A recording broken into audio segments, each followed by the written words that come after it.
Hello, I'm Terrence McNally, and welcome to Freeform, a world that just might work. I'm going to be speaking today with behavioral economist Robert Frank about the very timely ideas in his latest book, Under the Influence, Putting Peer Pressure to Work. And you can learn more about Robert and his ideas through his Twitter feed, and that's at econnaturalist, at econnaturalist, at econnaturalist. The show airs on KPFK 90.7 FM in LA and streams weekly on the Progressive Voices Network on TuneIn. Podcasts are available anytime, anywhere on Apple Podcasts, most major podcast sites, and at my site, terrencemcnally.net, TERRENCEMCNALLY.net. There are 85 days until what has long been called Election Day. But if you're thinking of voting by mail, with the post office now led by a Trump crony and hit hard by the loss of business mail, I think we'd be wise to give ourselves at least a 2-week margin. Try to vote by mail by October 20th.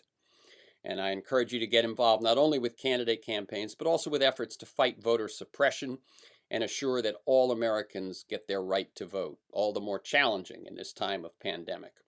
And as we confront the coronavirus pandemic, I encourage you also to do your part by social distancing, wearing a mask in public, and by finding ways to help those in your community hurt most by the social isolation or the economic devastation that's now unfolding. And finally, as we continue to make our voices heard against racism and police brutality and for justice and inclusion, please do your part to keep this campaign alive. Whether it's showing up on the streets or helping with organizing or fundraising or just taking on the deep reflection or habit building in your personal life and with those closest to you. Now to today's conversation. Why can't we beat the damn coronavirus? Why is it so hard to get people to wear masks? We currently face two critical situations where our personal circumstances are highly dependent, if not determined, by the actions of others. Mostly others we will never know or meet. This November, the President of the U.S. will be chosen by the actions of voting-age citizens in approximately 55 counties, in particular swing states in this country of 340 million. And the votes cast by the 35 million in my home state of California will seem to mean nothing. And until there's a successful vaccine campaign, a successful vaccine, and a successful strategy and implementation plan to actually get that vaccine to people all around the world, the lifespan and virulence of the pandemic will depend on the behavior of people, as I said, that I will never meet. Will they wear masks? Will they socially distance? In situations where our personal health and well-being is dependent on the behavior of others, it makes sense to ask, what influences their behavior and how do we influence it in our desired direction? Psychologists have long understood that social environments profoundly shape our behavior, sometimes for the better, often for the worse. Robert Frank's latest book, Under the Influence, is subtitled Putting Peer Pressure to Work, and he makes the case that the economics of social contagion could solve our most critical problems, from climate change to income inequality, and from the viral contagion that we all face these days. Vox's Ezra Klein says, I'm quoting here, absent the pandemic, its argument might have seemed abstract, optimistic, but now we've seen it happen. We are watching a version of Frank's thesis play out right now in real time. In the wake of coronavirus, social pressure has driven perhaps the single fastest behavioral transformation in human history. So while I want to know how to get everybody to wear a mask, we can't ignore the enormity of the social changes that we've all taken on over the last 4 months. Robert H. Frank is the Henrietta Johnson Lewis Professor of Management and Professor of Economics at the Samuel Curtis Johnson Graduate School of Management at Cornell. And yet, Robert, I'm going to cut in for a second. That's in all your latest bios, but you retired in July. So is that still true or not? I am retired as of July 1. Okay. Got out just in time. So he was that professor. Now he is that former professor. He's also a distinguished senior fellow at Demos. For more than a decade, his Economic View column appeared monthly in the New York Times. His books include Luxury Fever, Money and Happiness in an Era of Excess, Falling Behind, How Rising Inequality Harms the Middle Class, Success and Luck, Good Fortune and the Myth of Meritocracy, and his latest, Under the Influence, Putting Peer Pressure to Work. Welcome, Robert Frank, again to Free Forum, a world that just might work. Nice to talk with you again, Terrence. Okay, the last time, as I mentioned to you off air, was 2007. We've both been at this a while. And let me tell listeners, we're recording this conversation Monday, August 10th. First of all, how are you doing? Where are you? Where do you live? And how are you coping with the pandemic?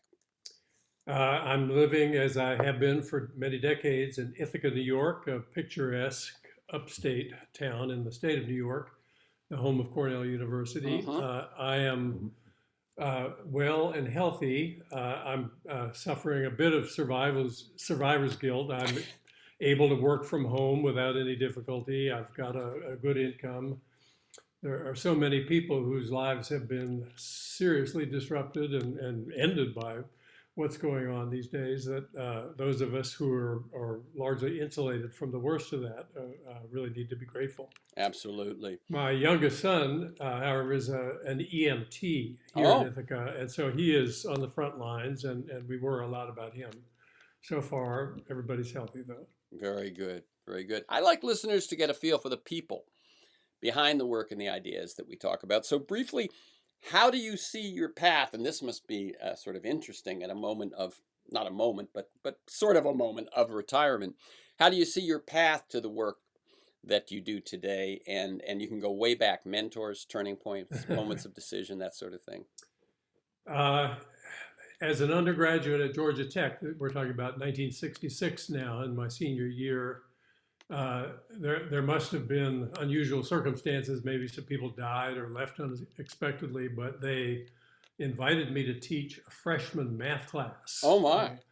In the spring term of my senior year. I'm sure they would be embarrassed for me to be telling that story publicly, but I did it. I got very good reviews from my students. I loved doing it. It was such a thrill. I was responsible for everything in the course. And I decided on the strength of that experience that I wanted to be a teacher. I had at the time been a math major, and I didn't think I wanted to go on and get a PhD in math. My next stop was 2 years in the Peace Corps in Nepal, and it was quite common for volunteers at that time, probably still, to want to study development economics. We were in the poorest country on earth then. It's still one of the poorest. And so I applied and got accepted to graduate programs in economics, came back and studied economics.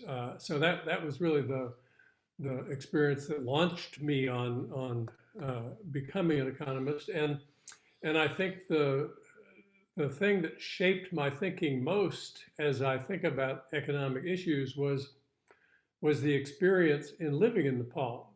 It couldn't have been more dramatically different in material terms from what I'd been used to here. I mean, the house I lived in had 2 rooms, no electricity, no running water. It was very, very modest circumstances. And the striking thing was within 48 hours, all of that seemed completely normal to me.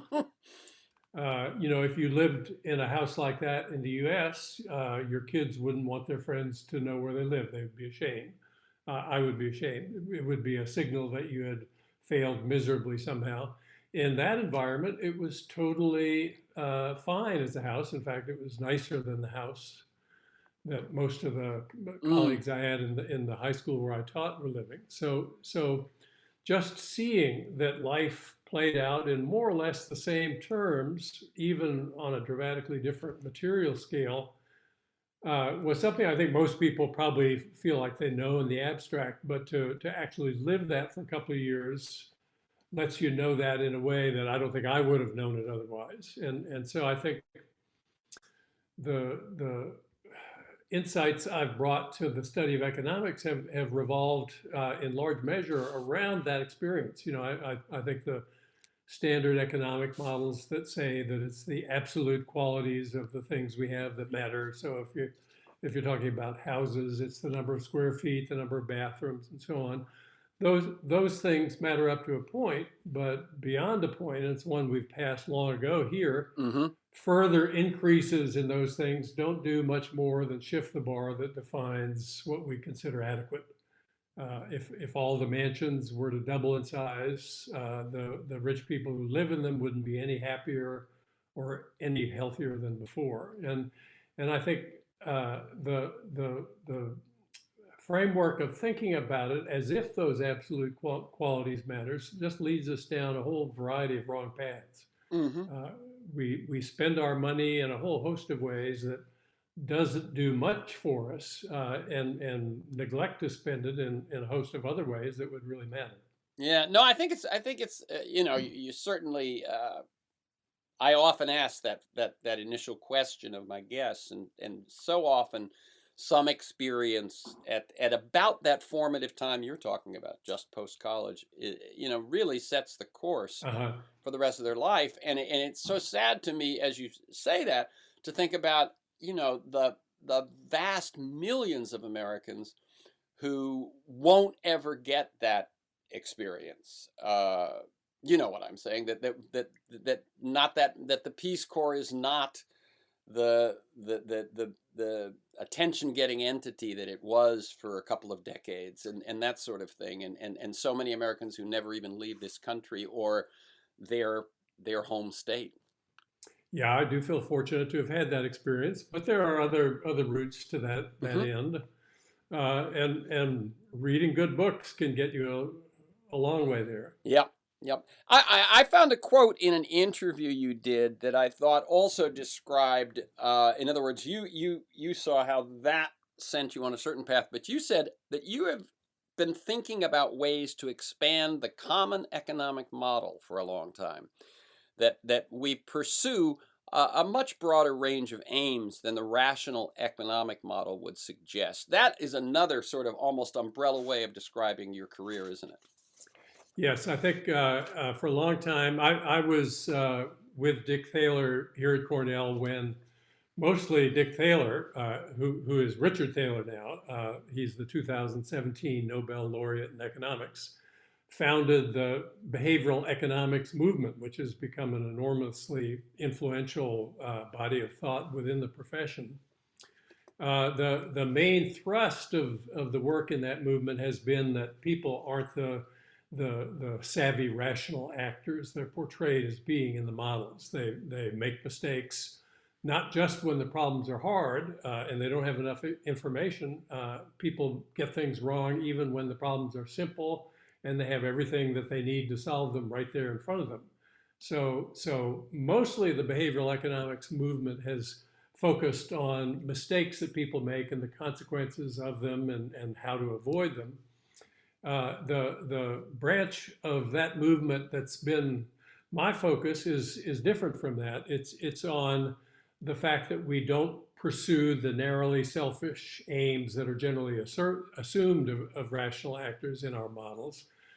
We care about fairness. We care about how context shapes our perception of whether a thing is desirable or not. And because we pursue different aims from the ones the models assume, the conclusions about how best to arrange our affairs and institutions are wildly off the mark often. And so I think uh, it's a whole laundry list of situations where you could call it Darwin's central insight, the insight by Charles Darwin that it's not how smart you are, it's not how fast you are, or how inventive you are that matters. It's how those qualities compare with the same qualities in those you compete directly against. Hmm. So to achieve what you're after in life, relative performance is really the key thing to focus on. And I think once you adopt that focus, we see all sorts of situations where the invisible hand idea breaks down. This is the Adam Smith Hmm. notion, or at least it's one attributed to him. His modern disciples are much more enthusiastic about it than he ever was, in That's fact. right. But according to them, you turn selfish individuals loose in the free market and tell them pursue your own ends, and automatically they're led as if by an invisible hand to pursue the greatest good for the greatest number. And sometimes that does happen, as Smith saw. So entrepreneurs will bring out cost-saving innovations, not to help society, but to steal market share from their rivals, and that's a good strategy. Or quality improvements, same argument there. And then the ball doesn't stop there. Others see that they're losing share to the rivals who've brought out these improvements. They copy the innovations, and you get a dogfight. And when the dust settles, you see cheaper, better products available for everyone, and the producers earn just enough to cover their costs. It's a great story when it works, but it doesn't always work. That's the main thing, which is that when position matters, you get just fundamental conflicts between what it makes sense for me to do and what it makes sense for us to do. So you stand up in front of me at an event to see Right. better, then I can't see. I stand up too, people behind me. Soon we're all standing. None of us sees any better than if we'd all remain comfortably seated. Yeah. We're not irrational to stand. We don't regret standing. It's the right thing to do individually, but collectively, it's stupid. Yeah. If we had some means to coordinate with one another, we would agree to sit down. Yeah. And the other thing, and I don't want to pursue this one, but the other thing that as you're describing that situation where the entrepreneur comes up with a lower priced product and da da da da da da, and it's now cheaper and maybe more convenient for the consumer. One of the issues I heard just as you were describing that is, yes, but what about the worker? And what about the environment? And it's that sort of thing, that there's these other people affected by all of our actions that even more so might not show up in that macro where we add up the individual goods. Now, I first became aware of your work with the book Luxury Fever, and the example from that, Robert, that I cite the most is the one of comparing the relative value of a masterpiece painting and an excellent view out the window. And so you can lay that one out for people. But what I was going to say is, I saw one reviewer who feels that the new book, Under the Influence, is a departure where you had been diagnosing the ills of keeping up with the Joneses, especially the 1% Joneses. In this book, you take the same human tendencies and recommend using them for good. So first, just to set a little foundation, and you began to do it actually in your previous answer, but if you want to flesh it out anymore, the kind of earlier work you were doing in Luxury Fever and Falling Behind. Yeah, I think my first reaction is to repeat the advice I give to junior colleagues who want to study how other people's behavior affects their own spending. I tell them, don't use the expression keeping up with the Joneses. That makes it sound like people who are insecure, who are trying to put on airs and appear to be better than they really are or have more money than they really have. And I think most people feel on introspection that they don't care about keeping up with the Joneses, so this must not be an important phenomenon.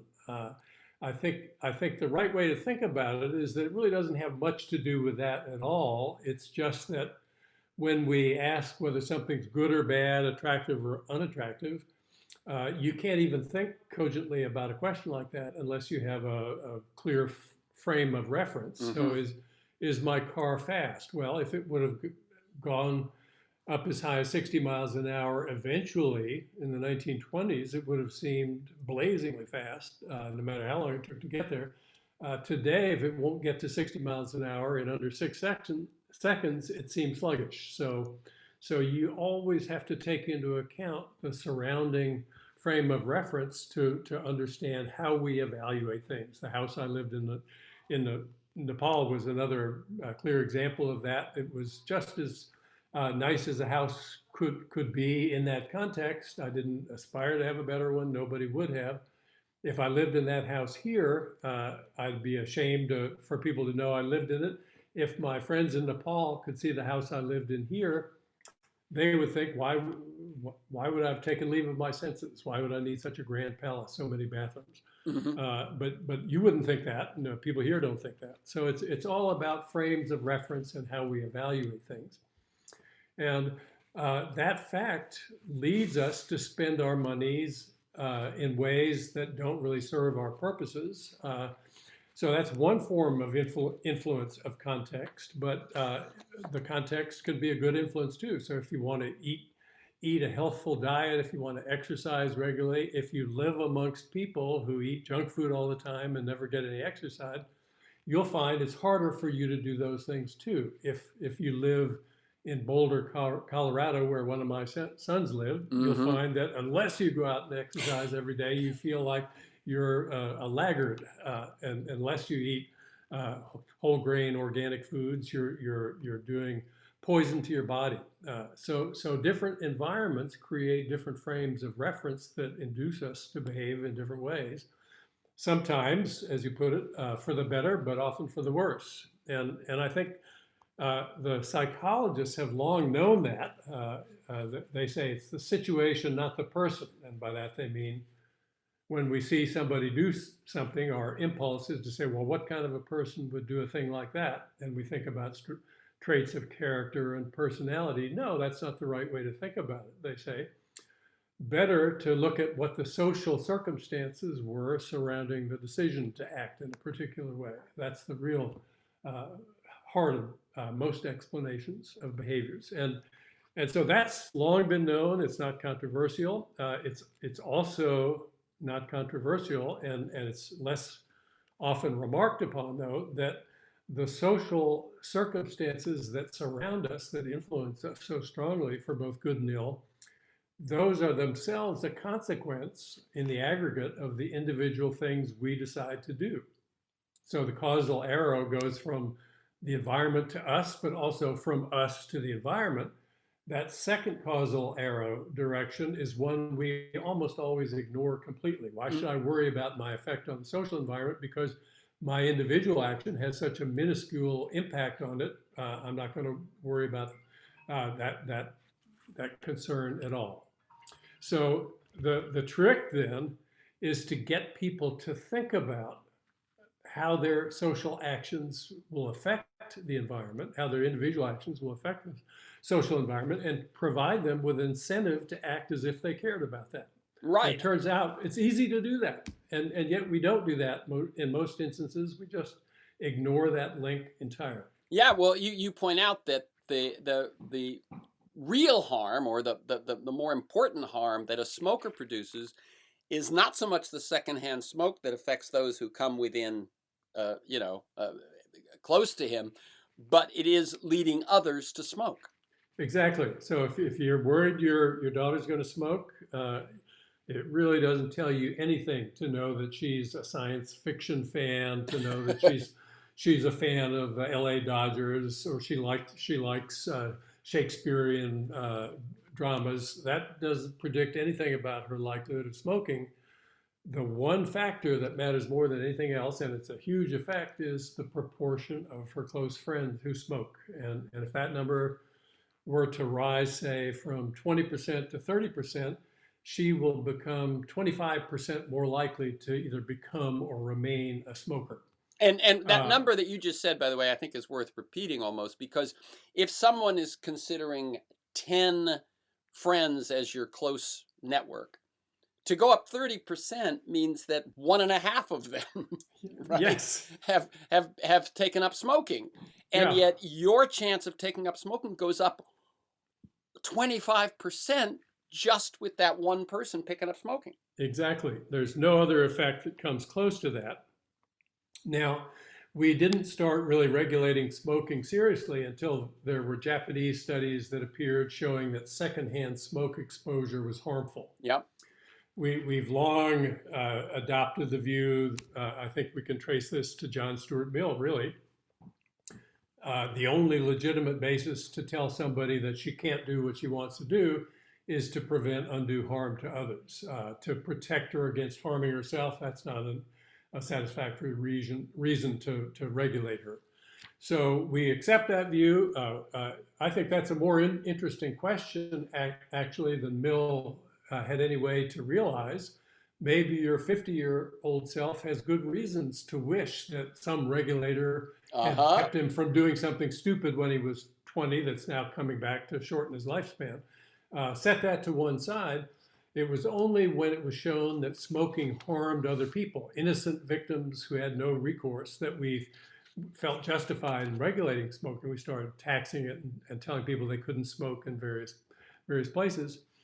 The real harm you do is not from secondhand smoke exposure to others. That's is a harm, yes, but it's a minuscule harm compared to the harm you cause by making other people to become more likely to become smokers. That's a vastly bigger harm. A lot of people thought, well, that's not the government's business to tell you whose behavior to imitate, whose to avoid. Okay, I like the sentiment that motivates that objection, but we have parents who are doing their best to raise their kids to be non-smokers. They do everything within their power to achieve that goal. What we know is that if there are more smokers out there, millions of parents will fail to achieve that perfectly laudable goal. Their kids will grow up to smoke. If they try too hard to prevent them from doing that, they'll make them more likely to smoke. So, Mm-hmm. so it's a huge cost that people impose on others by making them more likely to smoke. And without that contagion effect, there's no way the measures we took would have had anywhere near the success rate that they've had. It used to be more than half of men smoked when I was a teenager. Now it's 12%. Yeah, describe We, that piggyback sort of feedback loop thing of regulation and contagion. yeah, regulation and tax incentives can do only so much directly. Cigarette smoking is one of the most highly addictive habits out there. The friend of mine who had once been a heroin addict told me that it was much easier for him to have quit heroin than it was for him to have quit smoking cigarettes. The tax wouldn't dissuade most people who are already smoking from giving up their habit. They're too wedded to it. But there's some who are at the margin, they'll quit. There's some who have a little bit more willpower than others, they'll quit. There are others who were thinking of starting and who now, because it's more expensive, won't start. Even if there's a few in those categories, that means every peer group they belong to now has fewer members in it who are smokers. That means every other member of those peer groups are less likely to become smokers or remain smokers. So then we have fewer smokers still, and so on. And it just keeps amalgamating until we see this huge reduction in the aggregate smoking rate. And I think nobody looks back on that history and said, oh, why did we do that? Why did we reduce the smoking rate from 50% to 12%? What a terrible thing we did. Everybody's delighted at that outcome. And there was nothing illegitimate about the steps we took to get to it. It's totally fair, it's totally efficient, it's totally morally justified to tell somebody you have to pay a penalty if you behave in ways that cause harm to other people. Yeah, what's interesting, one of the things I find interesting in that is that, as you point out, we're especially in America with our individualism and so on, we're loath to do something for your own good, to regulate something for your own good. Right. But we will do it if it harms others.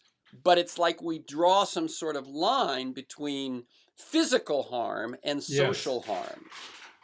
Yeah, if you want to know the most important point that I think lurks in this discussion, it's that harm is harm. Right. Harm occurs in your head, whether it's if somebody hits you over the head with a baseball bat, you're harmed, you experience harm. If somebody causes you or influences you to behave in a way that's harmful to your health and well-being, you're harmed that way too. And we don't have any basis for saying one kind of harm is important, the other kind of harm is unimportant. I like the idea of holding people responsible for their actions. So as a parent, I tell my kid, you're responsible not to copy the stupid things you see your friends doing. Yes, of course, we should tell our kids that. But does that mean I don't care about what their friends do? I know that their friends are going to have an enormous influence on them. And if there were relatively low-cost levers we could pull that would cause their friends to behave in ways that would influence them in a more positive direction, why not pull those levers? Okay, so we've established that that this social contagion works. The more with obesity, the more obese your friends and network of workers are, and so on, the more likely you are to be obese. Smoking, we've talked about that the same. Likewise, positive. We assume positive things the more you're around, so, and we'll talk about it later. But what I wanted to jump to was something which I know if I don't ask it now, we'll run out of time, and that is these same tendencies must be at play in tribalism, that we do what others do, but in tribalism or political division or cult behavior, only the ones in our group, and we oppose what others do if they're in the other group. Can you talk a bit about how that fits in the context of what we've been talking about? Yeah, I think the basic phenomenon is that we have it has to be an innate impulse to be influenced by what others do. You know, the world is pretty complicated. I know very little about what I would need to do to know in order to get through it in the best possible way. You know very little also. Together, though, we know quite a bit about the world. And so I think if any of us saw a group of people behaving in some new way and didn't have at least an impulse to investigate whether it might make sense for us to do that too, we'd be woefully ill-equipped to make our way in the world. So that basic impulse is, I think, uh, quite widespread and common across people we know and people we don't know. Another basic fact about social evolution has been that there have always been in groups and out groups, and it mattered very much to be in a group with whom you were allied because there's strength in numbers, and so having a team that's willing to go to bat for you and that you can cooperate with was always a big part of succeeding in the world.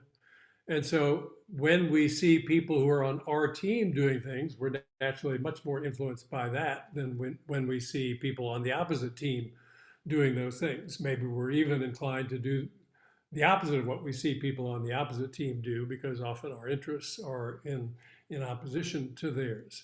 So yeah, that's the very key point that explains why we've become so disjointed in our response to the coronavirus. We've got one team telling its members not to wear masks, that you're a sissy if you wear a mask. The other team, following much more closely with the scientific evidence on the question, is telling its team members that wearing masks is the most effective thing an individual can do, perhaps, to avoid catching or transmitting the virus. And so we've got these two polar camps. And since we can't avoid bumping into one another, that's a recipe for widespread failure. We've seen how badly things have played out. Yeah, no, I mean, it strikes me, and I'm certainly not the only one. This is I know Yuval Noah Harari says that we face three existential threats, and he wasn't even talking about the pandemic, which was nuclear war, climate change, and maybe some sort of technological disruption, and that all of those depend on cooperation and collaboration and cohesion, and yet we see culturally, not just in the US, but also in other countries, division rising to toxic levels and so on. And how, I mean, when you take a step back and look at what you're suggesting as a positive use of social contagion, but when you look at it within that context, what's is there a path forward that social cohesion might help us find? Well, sometimes there are questions that are just hard to resolve, and so we can go for a long time mired in disputes and disagreements about how best to proceed. And I think we were for a long time in a situation like that in the United States in particular. There were people saying, no, climate change is a hoax. It's not really happening. And if it's happening, it's a natural process. We're not contributing anything to it, and so there's nothing we can do about it. I think that view has pretty much been accepted as false by, I won't say by everybody, because that's obviously not true, but by a very substantial majority of the population. Now the question is, what do we do about it? And I think as we're seeing the clash between these opposing approaches to these large scale collective action problems play out, and how unsuccessful the one side's response to the coronavirus pandemic has been, we're actually poised, we're on the cusp of what may be a very rapid and significant transformation of how we do business. I think there's a very good prospect that in the short term, we will cast aside the viewpoint that doing nothing is the right thing to do, and that we've got to take cooperative and concerted collective action in order to deal with these problems. And if so, that will be terrific news, because there are simple steps that we can take that will be enormously effective. Yeah, and I myself thought that that the in the face of the pandemic, that the size and sustained effort of the Black Lives Matter protests was to some extent a result of the shared vulnerability that we were feeling towards or in response to the pandemic, and so we were more likely to feel a shared vulnerability to George Floyd's vulnerability. Does that? Yeah, that has to have contributed, but also just the vividness of the way in which he was murdered, I think, captured people's attention in a way that nothing before had managed to do. And then the months of brutality in the streets, I think, and the testimonials, the images of peaceful protesters being shot in the face with rubber bullets and blinded and tear gassed into, several people have been killed and seriously injured through all this. It's really galvanized a big shift in public opinion. I mean, most people come into the world not thinking about most issues most of the time. They don't know what to adopt as a position. And so mostly what people do is they adopt the position that other people seem mostly to have adopted. It sounds like what you're saying is that we might be at one of those inflection points where there's hard fought division. And as you say, if something fails spectacularly, my guess is that for those who are absolutely dug in and for whom their tribalism is almost cult-like, it won't make any difference. And that's where Trump's early and consistent claims of fake news help. That if you can get all of your information from a certain bubble, you might never notice the spectacular failure, even if people in your neighborhood are dying. But that those who are not quite as confirmed in that tribe, that's where we might see a shift.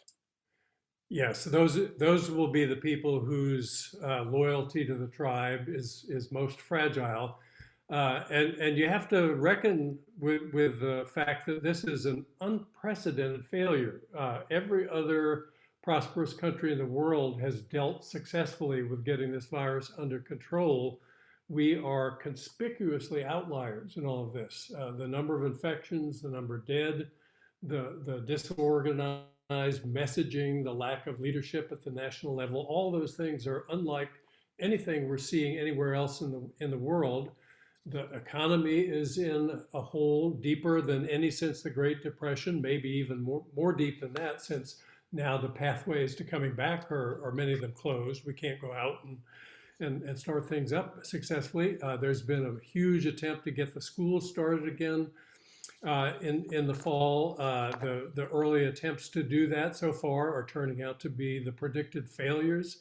The notorious school in Georgia where the viral photo of the crowded hallways was circulating, now 9 confirmed cases of COVID in that school alone. So they're going to try to open the schools at great insistence that it's the right thing to do. That move will fail. And so I think we really are on the cusp of an inflection point, a position from which one person will abandon the ship that will lead somebody else who was teetering to abandon it too, and then there was somebody else whose threshold of loyalty was a little higher, but also near the brink, that person will bail out, and so we'll see a great unraveling. And once there's a big enough tip, in the political sentiment, then the door becomes open in a way that it hasn't been in decades for considering other ways of doing things. This is interesting. So it strikes me, and I remember when I was listening to an interview of yours, and you were talking about solar panels. Um, it almost sounds like the same sort of exponential growth of the virus. Oh, it's exactly the same idea, in fact. So there's an influential study done early in the cycle of solar adoption in California. So a family just at random installs a set of solar panels on its rooftop on day one. What the authors were able to report was that within 4 months' time, on the average, sometimes a little more, sometimes a little less, but 4 months later, there would be a copycat installation in the same neighborhood. Somebody would see the neighborhood who had done that and be influenced by having seen that to do it herself. She does it. So now we've got two installations after 4 months. Each of those continues to spawn copycats. So after 8 months, we've got four. It keeps doubling every 4 months. And so at the end of 2 years' time only, we've got that first installation has exploded almost literally into 32 new solar panels in that neighborhood. And that's not the end of the story, because each of those 32, they're talking with friends and relatives in other locations. Those people are going to be even more influenced than they are by neighbors. And so we'll see the spread go from there. So you do one, that's not the end of the story. It's a huge multiple of that initial direct effect. And that's why it's called contagion. Exactly. No, Yeah. it's exponential contagion. Which, as we're saying, is what is going on with COVID-19, but which we have the potential to do with all sorts of good behaviors. Yes. And that solar panel one is just great, because that is not. It may be easier than quitting smoking, and it may be easier than changing your eating habits, but it's not inconsequential. It's a big deal. It costs money. It changes the way your house looks and feels. It's a big family decision that has to be reached. Right. And yet there we see it laid out. So I was going to talk a little bit more about studies that confirm this, but that one just does such a great job. I'm going to leave it at that. You talk about that at a certain point there might be a turning point, and I'm led to remember The Tipping Point by Malcolm Gladwell, and I believe I've seen a statistic that in an S curve, a few people are doing something, a few people are doing something. When you reach 7%, that curve has a chance of changing direction enormously and shooting up from there. I don't know if that number, it rings a bell for you. There's another, a book by, research, and a book by Erica Chenoweth, Why Civil Resistance Works, The Strategic Logic of Nonviolent Conflict. I don't know if you're familiar with this one, but you are, yeah. But she finds that at 3.5, she and her partner in that research find that at 3.5%, when 3.5% of a population begin to protest or demonstrate, that change is almost inevitable. Yeah, it's a remarkable set of forces, and it's not just the raw percentage of people who are on a different side of an issue. It's who they are that matters too. So I think in the research on bullying in schools, the social scientists who study that dynamic report that when a student in the school's social network who is centrally located takes a stand, a publicly visible stand against bullying, that has enormously more influence on behavior in the school than if a less popular student makes the same pronouncement. So yeah, it matters who is voicing an opinion or taking an action of a specific sort. But yes, it can be very modest beginnings quickly mushroom into something quite big. Yeah, and I think we talked about the response to the killing of George Floyd as being that it came at a moment when we were already feeling like we were more similar because of the pandemic than we might normally, and then also, as you pointed out, it was that we all actually witnessed his death because of video, because of social media, that we all, and the internet, we all actually witnessed his death and the particularly gruesome, cold-hearted nature of it. Yes. Yeah. All those things I think combined to make it a hugely influential event. Yeah, and it's so. I mean, to me, I think when we look back on this, what will be fascinating is that the pandemic created an atmosphere where that was likely, but at the same time, it created an atmosphere where you were risking your life, perhaps, to protest, and yet people did. Yes, and I think the fact of having taken those risks cemented people's sense of how important it was what they were doing. Oh, I hadn't even thought of that. Yes, that absolutely. The step out your door those days was a different decision to step out the door without the pandemic, and so your commitment to your own decision is that much greater. Yes. Okay, let's talk about something which I think spans a lot of what ails us as a society, whether it's infrastructure, education, public health, all of which, by the way, one could say are contributing factors to how poorly we've done on the pandemic. But you say that the mother of all cognitive illusions is one that the wealthy hold about raising taxes. Talk about that. Yeah, I think the starting point is that if we had spent our money differently, we would have been in a much better position to deal with the problems that are staring us in the face now.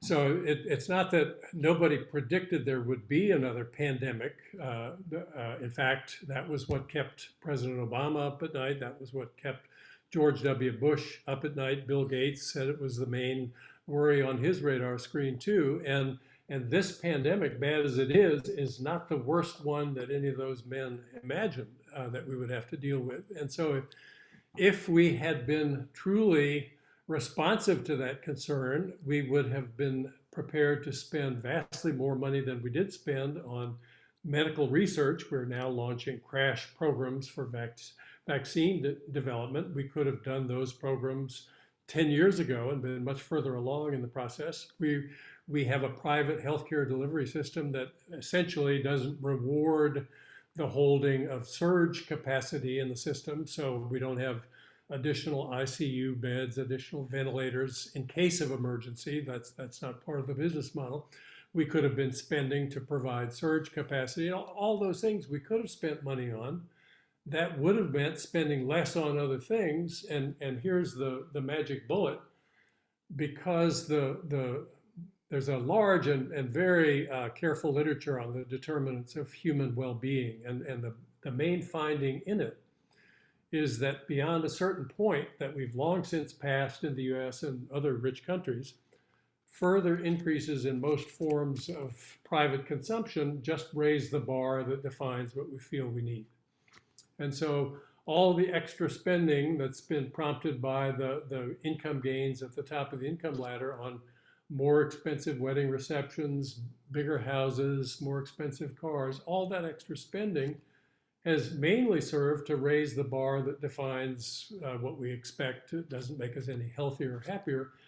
If we had taxed the people who've gotten the biggest gains in income over these past decades and used that money to refurbish our infrastructure and invest in public health, we'd have been in a much better position today. Why didn't we do that? And that's where the illusion that you mentioned comes in. People at the top don't want to be taxed more heavily. In fact, they've used every lever they can pull politically to prevent that from happening, and they've succeeded in actually reducing their tax rates over the last decades. So what I call the mother of all cognitive illusions is the belief that motivates them to do that. They're not worried they won't be able to buy what they need if their tax rate goes up. Of course, nobody has a proposal on the table that would threaten that ability. What are they worried about then? They're worried about their ability to buy the special extras in life that they want. Those things, which are in short supply typically, there's only one car that can claim credibly to be the fastest or the best handling, for example, or one penthouse apartment with the most sweeping view of Central Park. There are a limited supply of these special extras. And people think they would be handicapped in their ability to get them if their taxes went up, but that's just a cognitive illusion because the way you get those things is you have to bid against other people like you who want them.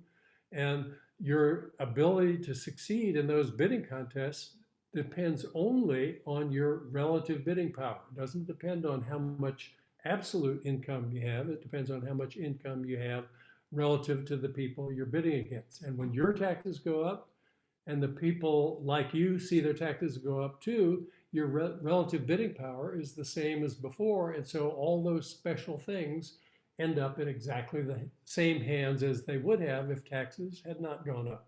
Yeah, and People, you point out an interesting thing in the way people think about these sorts of things, because these are to a great extent smart people, and yet they make this error. And you point out that many of them, if they search for a time when they had less income, when there was some chunk taken out, it might be because of a bankruptcy or a company failing or these sorts, or a terrible health situation or so on. And the difference that you point out is that that only happened to them. If that same thing had happened to everyone, it yes. wouldn't have affected their No. buying power. No, that's exactly the source of the illusion. The natural way to think about how a tax hike would affect you is to try to think back to the last time they raised your taxes significantly. How did I feel then? That's a great strategy, except it doesn't work in the current environment because tax rates at the top have been going down steadily over time. Exactly. They were 92% in World War II when I graduated from college, 70% when Reagan was in his first term, 50%, now 37%, a couple of little increases along the way. So you can't think about how higher taxes would affect you in the natural way because you haven't had that experience. So Right. what you do instead, as you point out, is just try to think about all those times you had less money, because sure enough, when the taxes go up on you, you have less money. And the times you can remember are mostly times when you had less money, but everybody else had the same as before. And those were bad times for you, yes, but that's not what will happen when your taxes go up and everybody else's taxes go up. Right. And I just love one quote you have here. Who's happier? Someone who drives a $333,000 Ferrari on roads whittled with foot-deep potholes because there's been no money going to infrastructure, or someone driving a $150,000 Porsche on well-maintained roads? And no contest. Even your wealthiest, most most ego insecure person would go with the $150,000 Porsche and the infrastructure. Yeah, and many wealthy people say, "Oh, I'd be happy to pay taxes if I thought they'd spend the money on useful things, but they'll just waste it." And so they say, "Oh, they'll crown hundreds of welfare queens every month. They'll build bridges to nowhere. They'll take money out of the public purse for their own private use, blah, blah, blah." All of those things do happen. But if you look at any government budget, a big share of the total dollar expenditures go for roads and bridges and schools. So some of the money, if you pay more tax, is going to go for the things voters care about. And the question is, who's happier? Somebody who has good public services and a little less private consumption, even though everybody else has less private consumption too, or somebody who has bad public services and more private consumption in an environment where everybody has more? So that's an easy question. Let me give you 2 minutes to. We talked about we might be coming, and this is going to be we're getting to the end here, but we talked about that there might be a big shift coming out of this pandemic. And so what is the Robert Frank plan for how to use social contagion to make the most of that? The training I got as an economist made me friendly to the idea of giving people incentives to behave differently as opposed to commanding that they behave differently. And so I think we saw how well that worked in the smoking arena. We didn't tell people you're forbidden from smoking. We restricted smoking in certain places, but we didn't outlaw smoking. We said, smoke if you must, but since you cause harm to others, we're going to charge you a penalty for doing that. And through contagion, that produced an enormous change in the population's behavior relative to smoking. we can copy that basic blueprint in arena after arena. We should never be taxing behaviors unless those behaviors cause harm to other people.